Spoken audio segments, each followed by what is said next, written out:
L'événement dont je vais vous parler s'est déroulé après un début de soirée entre amis assez classique.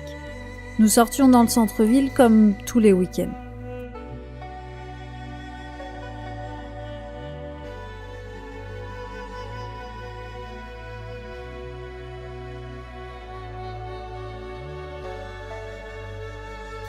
Il y avait ce gars qui s'était ajouté à notre bande d'amis ce soir-là et qui avait l'air d'aimer tourner autour des filles.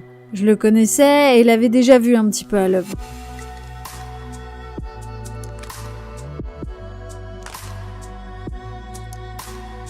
Nous avons fait la fête et une fois seul, lui et moi, il m'a proposé de rejoindre une amie à lui pour continuer la soirée ailleurs.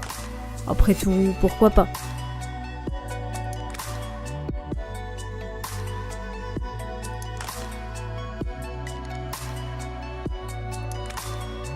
Je ne me sentais que moyennement à l'aise dans son petit appartement d'étudiant.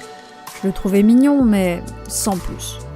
En réalité, mon cœur était ailleurs, lié à une personne qui m'était très chère. Le temps passant et cette amie rentrée chez elle, je me suis retrouvée coincée dans cette situation où, vivant loin, il n'y avait plus de transport et uniquement mes jambes pour rentrer.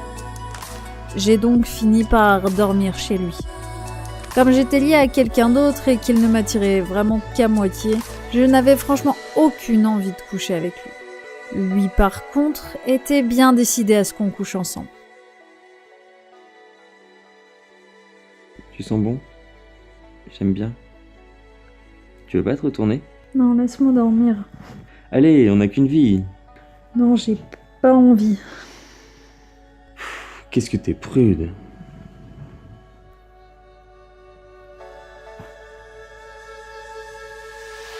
Heureusement, il n'est pas allé plus loin que les mots.